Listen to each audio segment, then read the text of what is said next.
So this talk is actually more of a concept that's being applied mostly on the coast that we've been trying to push in front of our clients for some time. This is not a talk full of case studies of our own clients. This is a talk about ideas and how to apply them to your organization and how it could work for you, and how capturing the minds and making those connections like Liz talked about with women can give you a better competitive position, but better yet, enable you to fulfill your mission to help more women and their families improve their health care. So I'm going to go ahead and let Susan take over here, and we're going to kind of tag team. Susan? So Molly already gave me an introduction, so you've learned a little bit about me. But when Randy brought up the topic of this discussion and asked if I wanted to be a part of it, I was really excited to be able to talk about this. I think there is a huge gap right now and a definite need that could be filled through concierge services targeted specifically to us, to the women. A little bit of, and why I'm behind it is because I feel like I'm a primary consumer of it. And if healthcare services in our local area started offering something similar to kind of what we're going to talk about today, I would be the first to jump on board and say, yes, please, I need the help. So a little bit about me. Clearly I'm a woman, so I fit the target market there. I'm also in my mid-40s. And I don't know what happens after you turn 40, but things start changing and breaking and not working the way that they used to. And quite honestly, in the last few years, I've seen my doctor more than I probably have in the last 10 or 15. So that's an immediate need. On top of that, I have a career that's pretty demanding. So a lot of time spent work within the work confined hours and also outside the work confined hours. I'm a wife with a husband that also has a really demanding career. And so it's hard for him to help, with various household things. I'm a mom to a very active teenage son who feels like he needs to be involved in absolutely everything. And some of that stuff is athletic related, and along come the injuries. So, and the other hat that I wear is I'm a daughter to an aging parent. And my mom passed away a few years ago. So that's left me in charge of helping manage my dad's health care. He's in his mid-80s. He's dealing with prostate cancer, COPD, congestive heart failure, failing eyesight. I know it all sounds pretty bad. I mean, he's doing really well, but at the same time, it's a lot of doctor's appointments. It's a lot of having to stay on top of what's going on in his life and making sure that he's getting the proper care he needs. So, yes, I would be a primary target market here. So as we started to put this presentation together, we have some really great women that are in our office. So we all got together and we said, what are our days like? What are we challenged with? What do we need help with? And scheduling healthcare items and working through different healthcare pieces was a clear one. So we started to put together what our days look like. And I have a feeling you guys are probably going to notice some of this and feel some similarities. It starts off pretty slow, but essentially we hit the ground running. And we've got one overachiever that decides to run in the mornings too, which is not me. But as your morning picks up, so do all the responsibilities and all of the hecticness of your daily requirements for work, and your home life still keeps on getting interspersed in, and you start to see these colored items on the screen representing different healthcare things that need to be taken care of, whether you're scheduling stuff for your kids or your dad or your parents, and you're just go, go, go, go, go, and at the end of the day, you lay down and you go, what did I not get done? And you think, well, I got stuff done for this person, and this person, and maybe I didn't get stuff done for myself. I know that's me. I put myself at the end. So we're hoping that through our discussion today, we can kind of talk about how this concept of concierge can be applied more to our local rural areas and start to give women the tools and the needs of being able to manage their life and their families better. So we'll talk about, the female's healthcare expectations, exploring what this new product line could be, and then how that inversely positively affects your organization. So I'll turn it back over to Randy.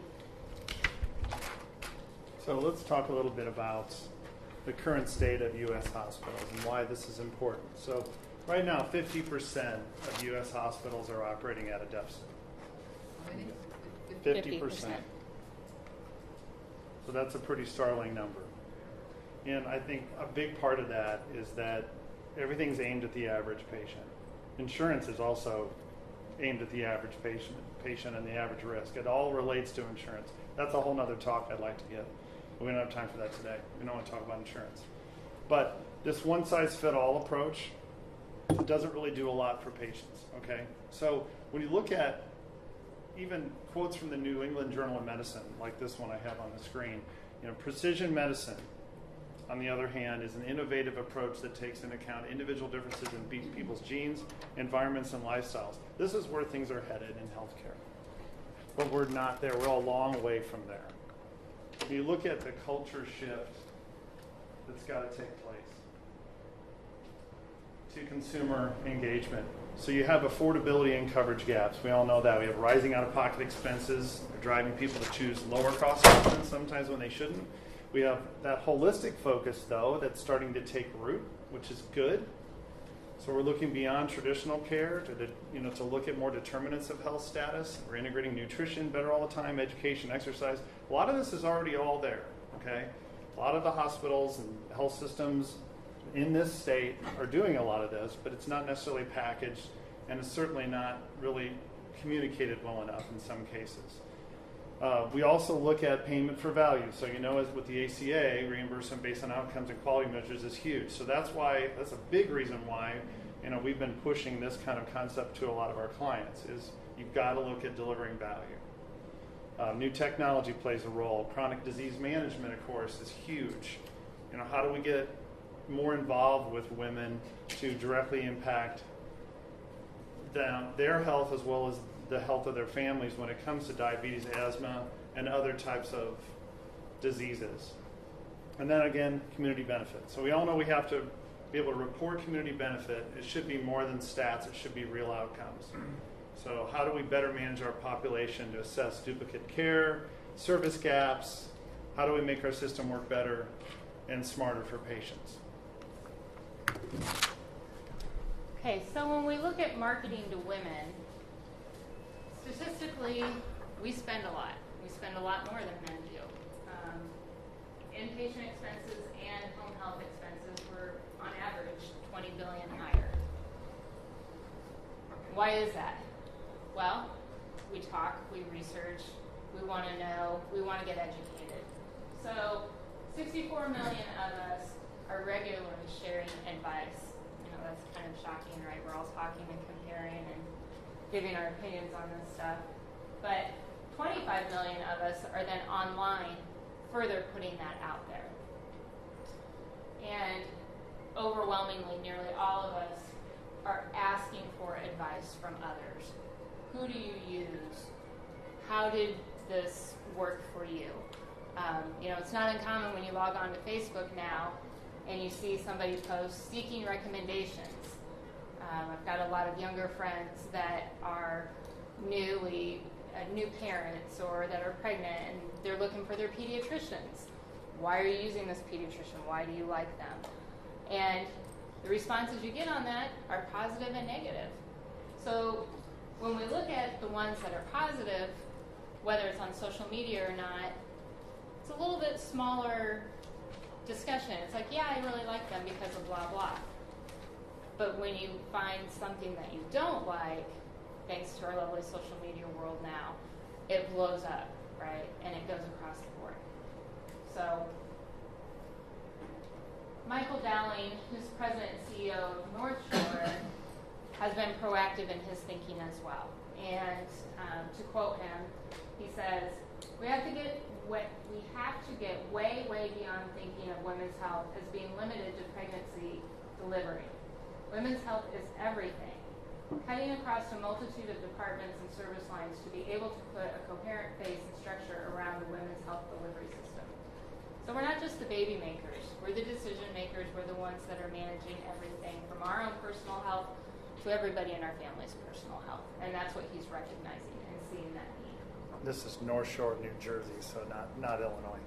Just so you know. Sorry. Didn't think about that. Yeah. Just wanted to clarify. In case somebody was wondering who Michael Downing was. Yeah. So, how does that come to you guys? We're in a really unique situation at this point where hospitals have this great opportunity to come up with a solution for continuum care that addresses our personal needs as a woman throughout our life cycle, but also putting something in place that helps address all of our family needs as well. And statistically looking at this, and it kind of ties back into what we were just talking about, 80% of us are making the healthcare decisions for ourselves and our families. And half of us are women. And sadly, over half of us are pretty frustrated and feel like the healthcare system as it's set up right now really doesn't get us and doesn't fit the needs of what we're looking for. So how do we get to that point? The biggest piece of it is whatever solution is put in place has to come from a place of developing trust. And the best way to start doing that is through consistency, being rigorous, and being forward, continuous thinkers, not being reactive and waiting to see a consistent problem happening over and over again, but anticipating what these new requirements are going to be and getting ahead of them.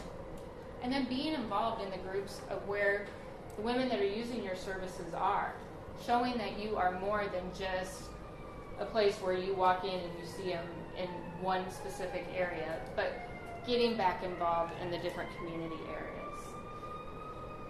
So to kind of wrap up a little bit of this section, just to reiterate, typically we as women care about the connections, the sharing of the stories and getting that information, the communication, and most importantly, the candor. We don't want to be sold on a gimmick. We want actual solutions. And that's what we're hoping that a concept of this concierge care that's really targeted to a woman's needs can actually provide.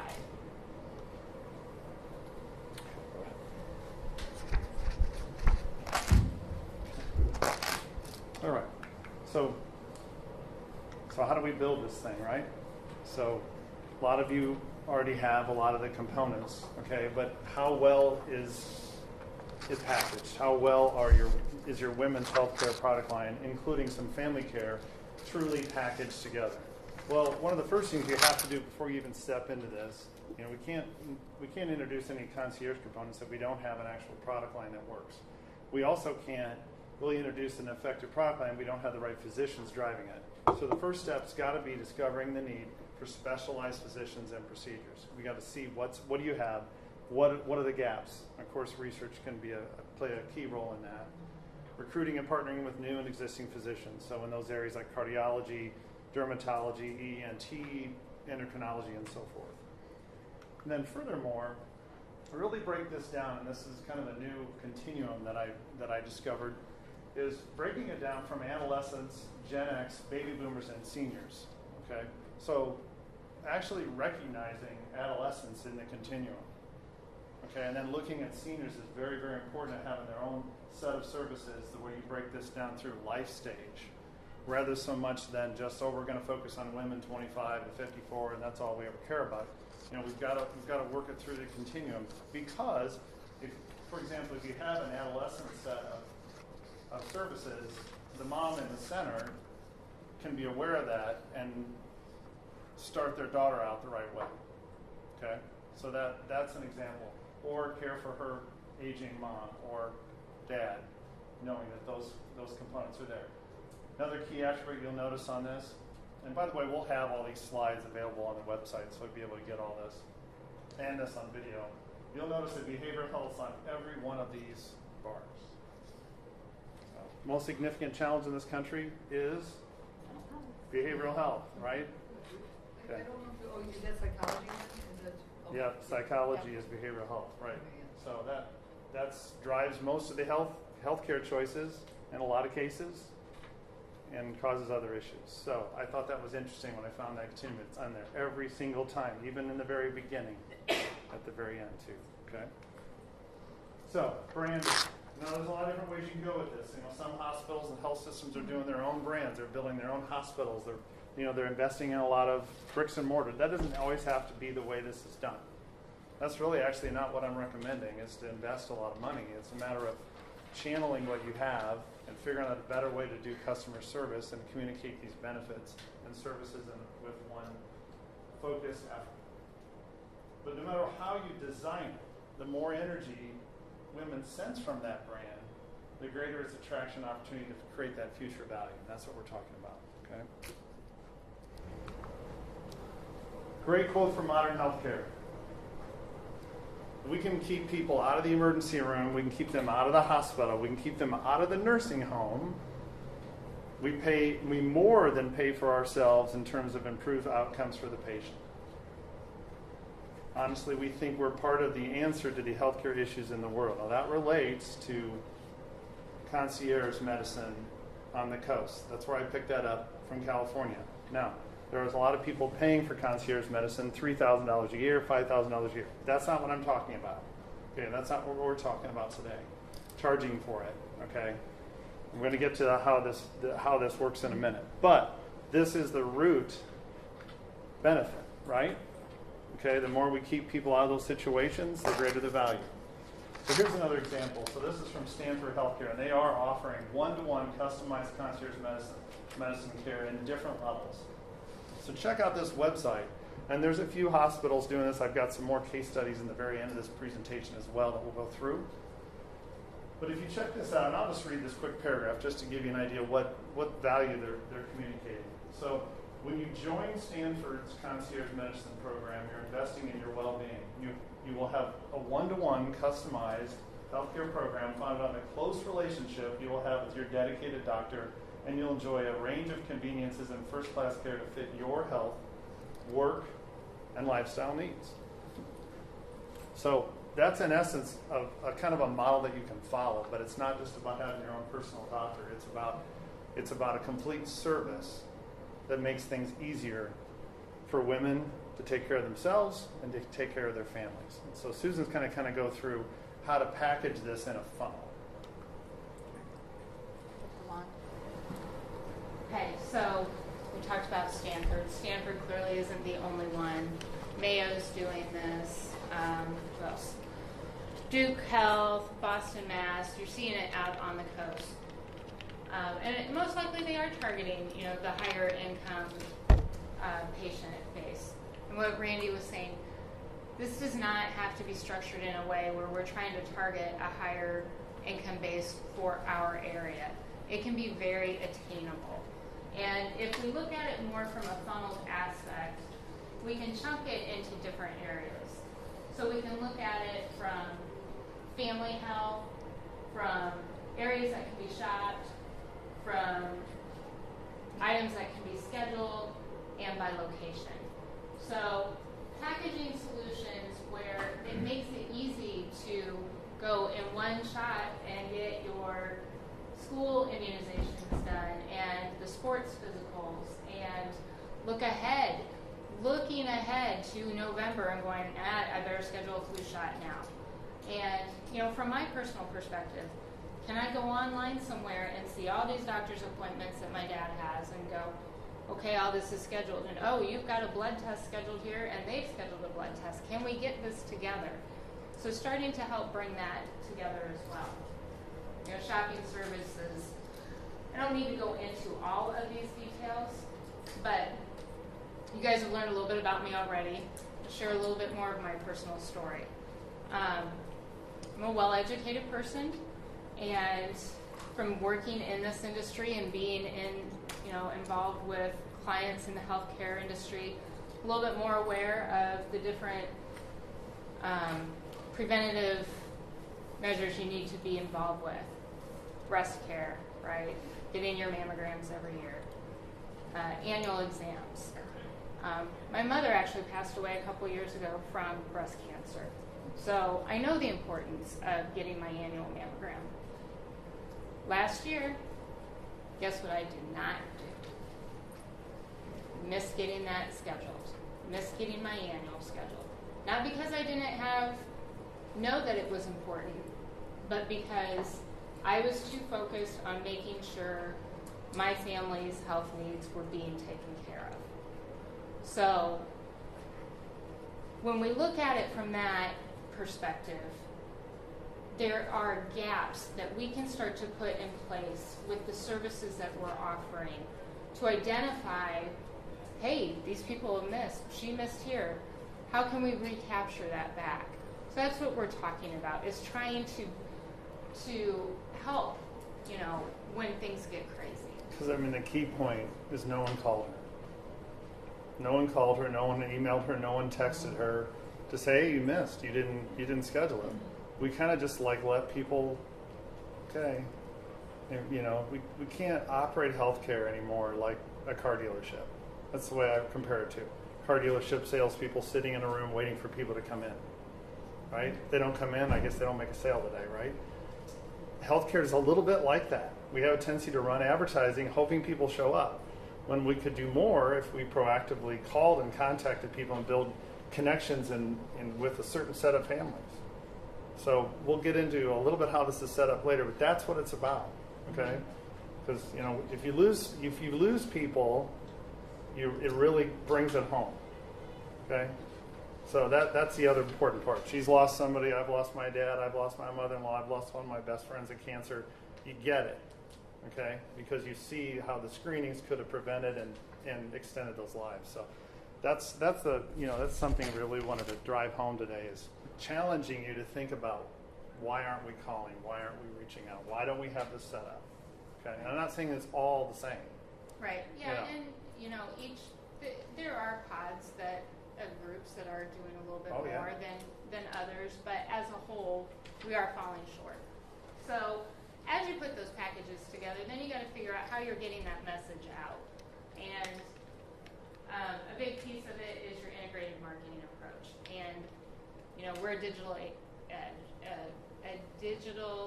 industry now, so there's a multitude of different ways to get this out, not just by one vehicle. So utilizing your website, doing video testimonials, the email marketing, social media, across the board, whatever you do choose to put in place, you need to come at it from different avenues.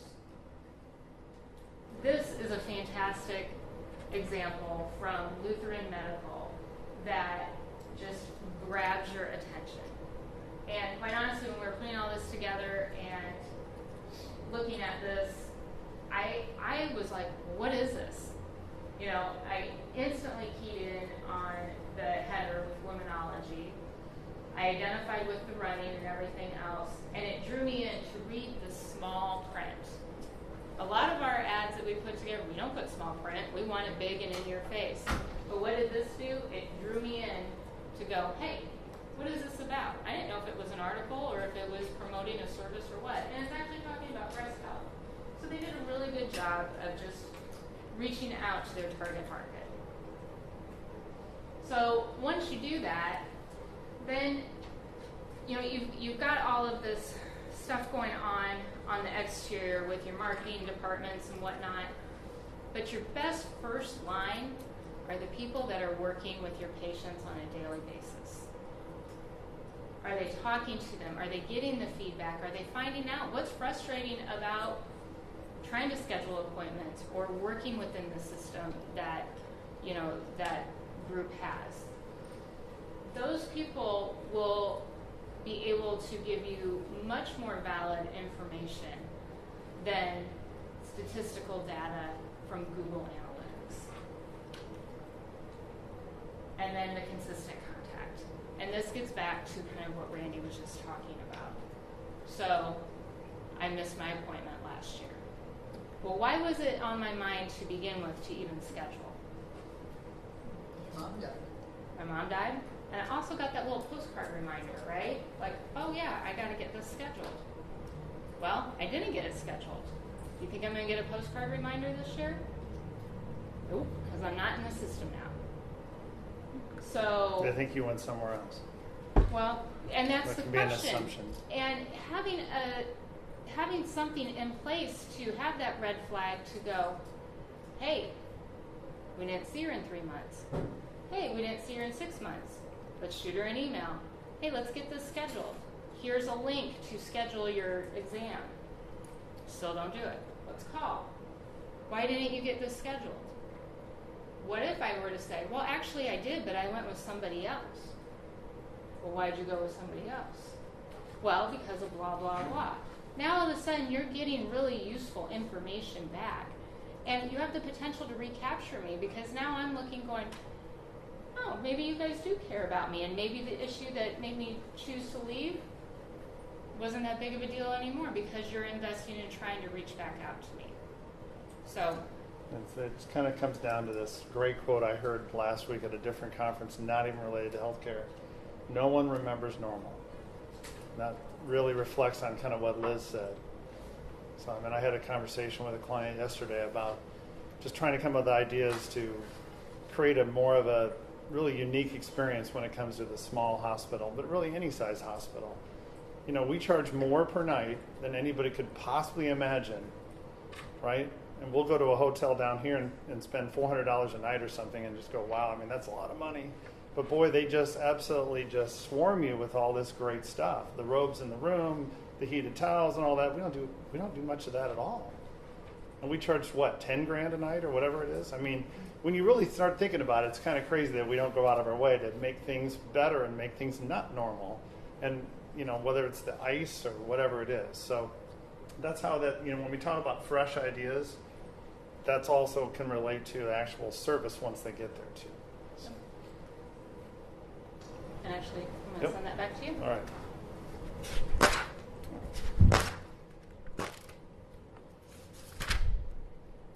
Okay.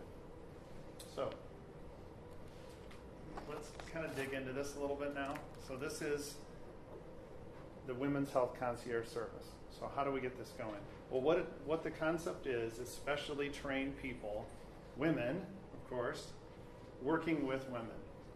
And I guess I'm going to challenge you as an audience, and please, you know, we can make this more of a discussion. You can give me examples of what you're doing if some of you are already doing this. But we all know that we have units and we have educators that have extra time during the day.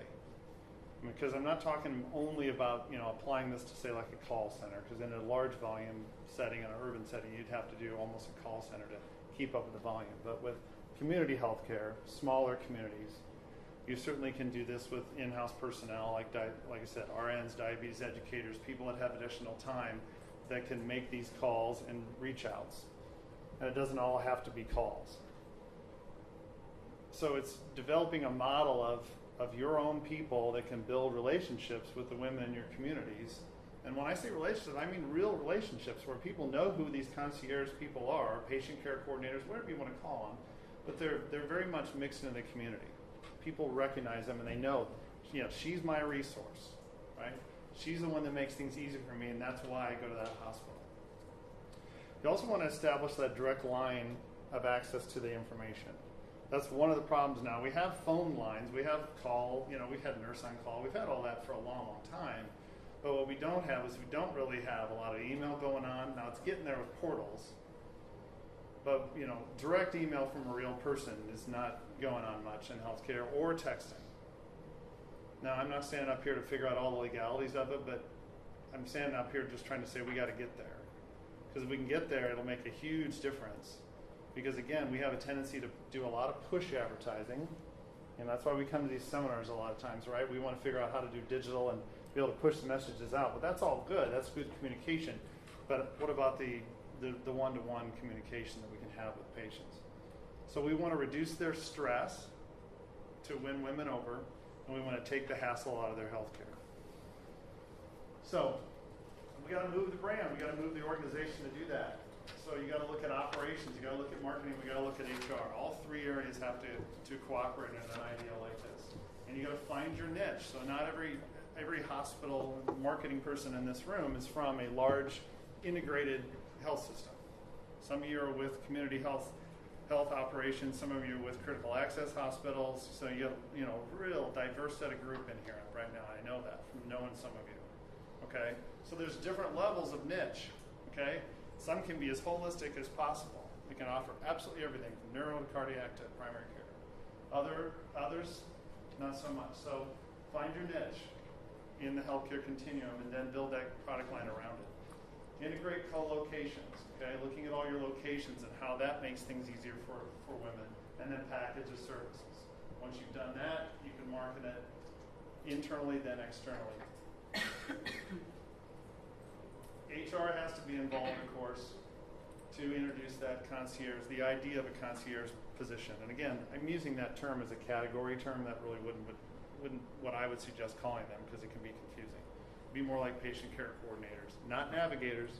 Navigators are when somebody's already in the hospital and they're being navigated through the system that we put them through, right? This is someone that's going to outreach and almost in a way, you can say it, sell for the hospital. Okay, it's like one-on-one personal help, coordination, like they do in hotels. When you ask, how do I go, which restaurant should I go to? Well, you're doing it proactively. You're calling them and you're moving them through their life cycle to make sure they get the right test, their kids get the right test, everybody gets taken care of, right? So that's what it's about. So introducing a team to do that. But first of all, what I would recommend is you develop a task force to be able to develop this idea. So the task force will be made up of very visionary staff members. So none of those negative people that Liz talked about. Okay, you keep the negative people out, keep the no people out. And I know that's not easy to do. Okay, I really understand that. But you've got to have people that are empowered to make a difference and make concrete decisions. If you don't have a team like that, you don't even need to go down the road. You won't get anywhere with it. You've got to get the right team. You've got to get the CEO to open up the minds, and you've got to get everybody to open up their minds. And then maybe adding a couple visionary women from the primary service area that are not working for the hospital in that group. So a lot of foundations, auxiliaries have women that can be brought in for that kind of input. And then, of course, that group would help formulate the right product mix. And then, of course, how we package it together. So it's about process, it's about human touch, leading to higher patient satisfaction. That's the goal. So the concierge role, again, is to bond with women in the communities that you serve, is determine their needs and speak to them on an ongoing basis. So on a regular basis, when needed. Help them find the right physicians, outpatient services to improve their health and the health of their families, and then set appointments for them. So that's the big wow. So you might have somebody actually call you and say, I'm going to set appointments for you. I know you need this mammogram, but what about Jeremy? And because he hasn't been in to see the pediatrician in a year and a half, and we'll work on this together because I have all your data in front of me, and I know exactly what everybody needs. But you tell me what else you need, and I'll help you. I'll help you navigate the system. I'll take the system out of it. Enable email contact, okay? That's really key. Got to get there.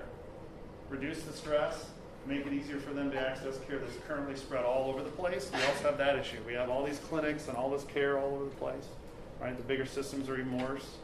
So how do you get it all together? Well, a lot of them have built women's health care in one hospital, but that's a women's health care hospital. We're talking about the whole system here because it's about relationships with women and their families, and not just women, okay? But it starts with women. That is what creates competitive edge. So you've got to determine what it'll take for your service professionals to be successful. So your service professionals, meaning those people that are actually manning the stations, right? Actually reaching out. So again, developing that single phone number, that email for questions, concern, and help. So beyond the outreach, there's also a number to call in. So you need it both ways. Okay, so that way they can call in when they need advice, and they'll get it as well, because there's no way you're going to just call everybody all day long. It's only when- There'll be a live person on this. yeah, Yep. exactly. And again, it can be at different levels. Couple examples. This is a really good one. Johns Hopkins is doing this. We all know Johns Hopkins is a major leader in healthcare in the United States. They've been offering new at the time personalized service to help women manage their doctor's appointments. So they're already doing this. It's a good one to study. So it's integrated in the hospital, the outpatient center, the satellite clinics, all of it. They have one single phone call you can make. They can find all the helpful tools they need, and a lot of online content as well. But they have specially trained people that are available to schedule and coordinate appointments. So this is already going on. So here's a couple quotes, both from physicians. One OBGYN, and then also a professor, because of course they're a teaching facility. So women have increasingly complex lives, and we want to make it easy for them to schedule all the appointments they may need. As physicians, we are still learning what differentiates women's health. Some diseases like heart or digestive diseases may appear differently in women and need to be treated differently. So again, it's that taking the time to build the relationship and recognizing the difference. Another good example, similar service. Some examples, some of the questions they have been tracking at Health East Care System. When should I start prenatal classes? How do I register? How do I schedule a mammogram? Do I need a doctor's referral for an osteoporosis scan? Is there anyone who can help me make healthy lifestyle changes? So to add that peace of mind, that staff also has a doctor backing up those nurse triage that are in charge of this program to help with more serious issues. So here's another example of how you could put this in practice, okay? So one of the most significant issues and points of stress for cancer diagnosis with women is getting a "we found something" mammogram call or a note, right? So how do we close the loop and narrow that time between diagnosis and, well, between scan and diagnosis and discussion? This type of program could play a role in that to squeeze that down. There are other facilities doing this where radiologists, surgeon, and oncologists are working together to reduce that time from months down to weeks instead of having that waiting period. So that's another example, is looking at specific issues that are there that really stress women out and try to solve that problem through a program like this. Susan? Okay, so swinging back to the communication a little bit, we touched on this slightly earlier. This needs to be involved at a community level. So whatever program you choose to put in place, it needs to infiltrate the different aspects of our worlds across our churches, our work, our friends, families, so people can start talking about it and saying, hey, did you know so-and-so's doing this? Oh my gosh, this made my life so much easier. So it needs to get out through the community. Likewise, you need to utilize your social media channels like we talked about earlier. So getting that new service line out there by brand and getting people and encouraging them to come look at it and comment and discuss. And, and if you get a negative post, that's okay. Have the dialogue with them. Don't shy away from it. The minute you shy away from it, it creates this, I wonder what they're hiding. So get it talking on social media. That is one of the quickest ways to start to get it out there. And get involved in causes. All of our areas have key events that happen annually.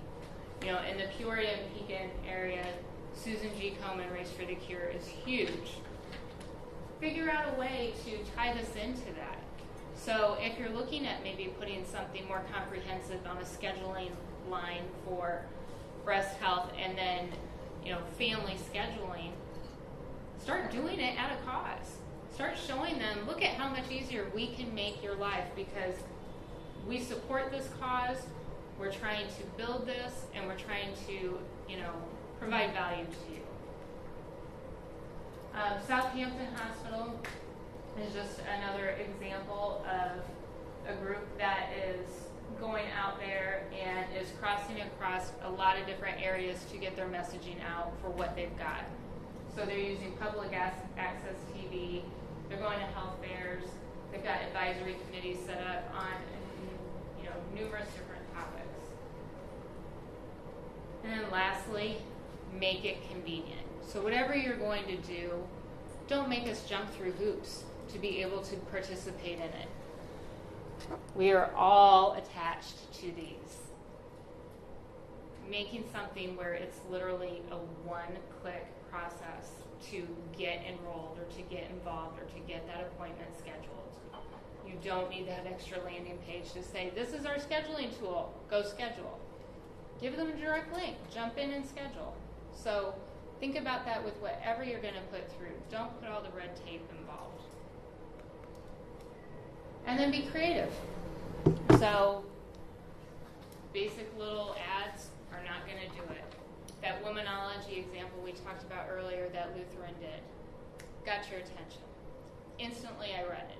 So figure out a way that you can mix it up a little bit to get them to look at what this new service line is that you've put together. So just to kind of wrap this up before we get into questions.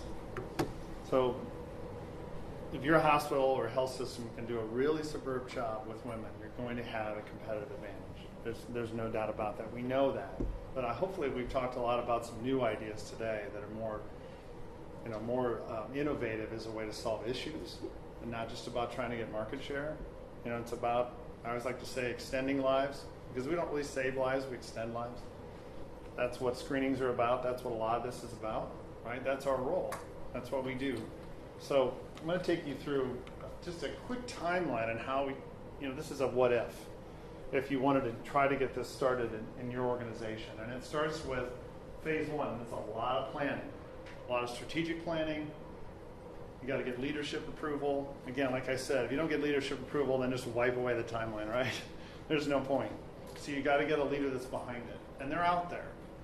Okay, and there's a lot more women's CEOs now than we've ever had before, and they're going to be more open-minded about these things and won't say the words "I can't" or "we can't" or "I don't get it" or "we're doing that already." They have a tendency to get away from that. Task force selection, vision, goals, benchmarks, metrics, very important to put down. You still have to measure why we're doing this. It's going to be a lot of work to get this done, but to make sure it's worth our while financially as well. Hospital leadership team reviews that plan, determine the resource cost, potential ROI, board approval. So that first phase is really all the planning. And then then you involve the task force to build that continuum of care, as well as identifying who the right people could be for care coordination. And the reason why that's in phase two is because we recommend that if you do a task force, you have some outside people involved. You have some outside women, so it's not all internalized decisions. You don't have just staff making these decisions. So you can't get to phase two unless you get that buy-in.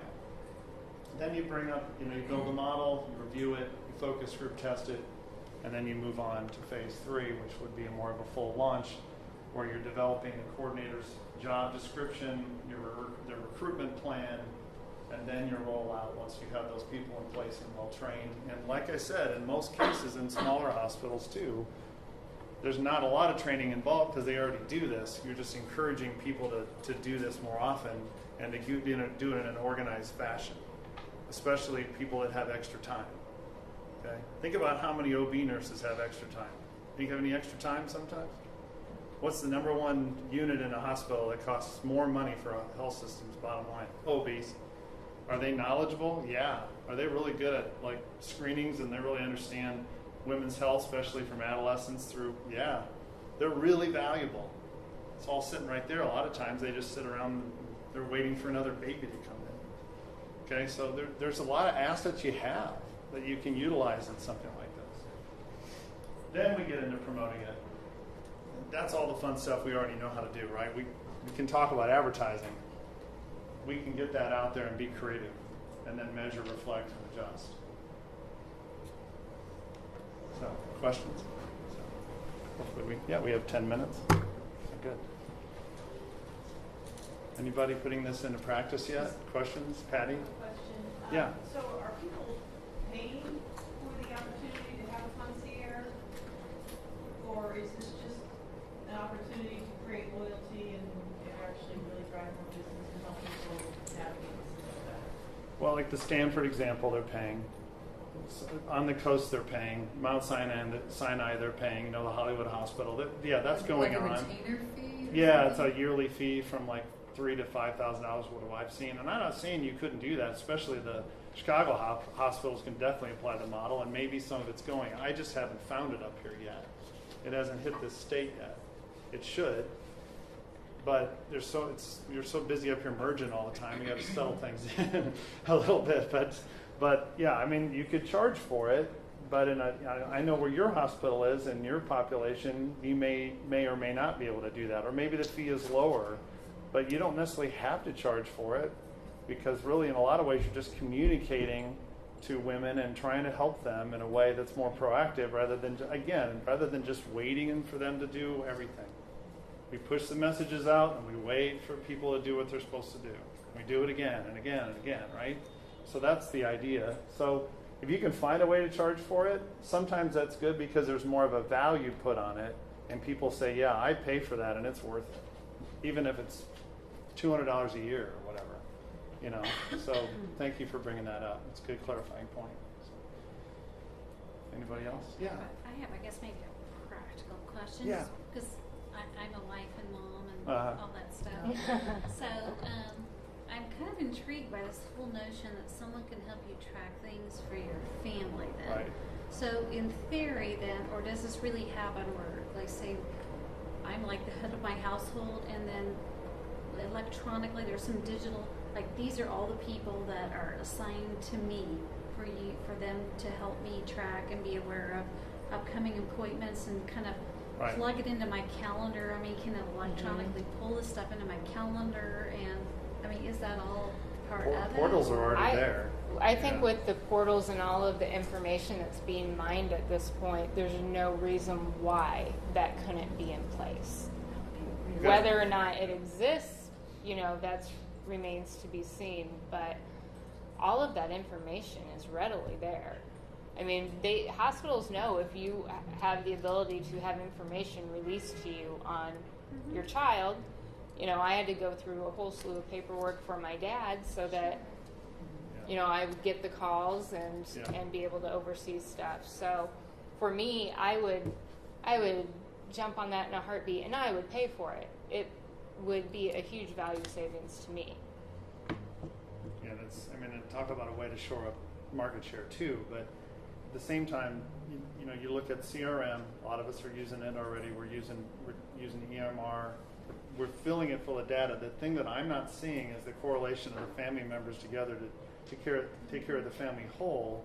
I still see a lot of individual care. Right? Oh, it's your son. Okay, we're going to focus on him, and so I think this is a broader look at it. Aaron, do you have a question? So the model that you're proposing would be with a staff person that's like an RN type role. Yeah, RN, and I think diabetes educators, people like that are that can just help with availabilities. But you gotta be careful in terms of what you can get into, and if they get into medical advice, that's the challenging part. So like you saw that one example, it's mainly nurses with a physician behind them. So the patient would still need to be their PCP. Oh, I'm it's just advice, and it's just coordination is all it is. It's not healthcare, really. Go ahead, Eric. Sorry. I was just going to say, I envision this person being so heavily leaned on that it might almost be helpful to have it be like a nurse practitioner. Yes. That could make some of this FNPs would be ideal. could make some of this Yep. billable and could Yep. kind of handle Yep. it instead of triaging it. Yep. Yeah, exactly. I mean, my niece is actually here. She's staying in this hotel, but she's up doing some work on some paperwork. She's a FNP for OSF. And I wanted her to come down for this talk, but she's busy and tired from doing 12-hour shifts to be able to come and have some fun in Chicago. But she worked in neuro for like 8 years before she became an FNP. Some of these What's an FNPs, FNP? family nurse practitioner or advanced practice nurse now, but they have a lot of experience. and they're almost more grounded and almost give better advice. I hate to say it, and there's no doctors in the room, right? Than a lot of physicians do that are very channeled. And it depends, you know. Better education. Yeah, they're so well rounded. We all know nurses that become doctors are amazing doctors a lot of times. You know, I don't know if you guys know anybody that was a nurse. And there's a lot of great things going on right now with the people that are handling primary care. They're really good things. People that are, you know, and so that's why. I mean, I don't think this idea could be feasible, you know, 10 years ago. Now I think there's a lot in place, you know, with the type of people that we're leaning on could be a part of something like this, where they have more of a direct connection with the families. But it would be a team, and you have to have a pretty big team to do it, you know, because if someone's on vacation, you got to have somebody there. But again, it's not so much a call center. That's different. That's inbound, you know, this is more one-to-one communication. Two-way. Yeah, but you got, It's kind of like chronic care management, Yeah. specific to women. Right. But pulling it, I love the idea of pulling in and just having a whole list.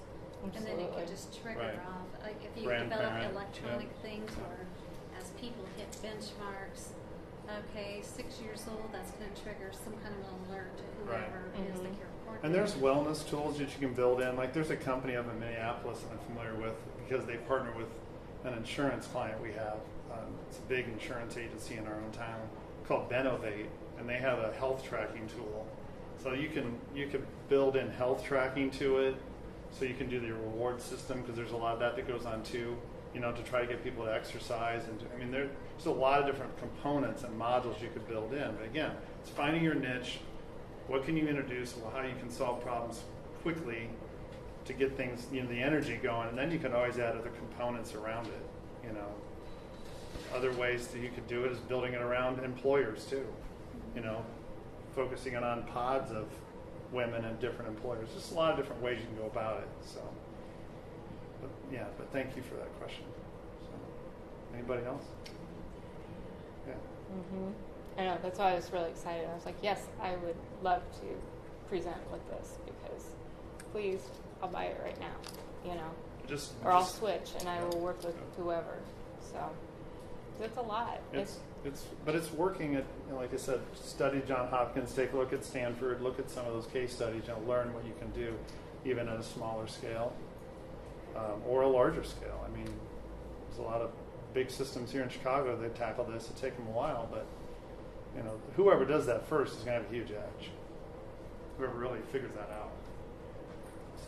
Right, there's a lot of downtime There's a ton of downtime throughout the whole health system. There's so many people I walk through hospitals, I've done it my whole career, watching people just sit. They don't have anything to do. They're waiting for somebody else to come in. They've got open time, but you know, there's a way to team this, especially in the small rural setting, you know, where it would be people working on, you know, they have more than one job, and where the larger systems could designate people to just do this because you're caring for millions of lives rather than hundreds or thousands of lives. So it's you got to scale it. So. Anybody else? Cool. All right.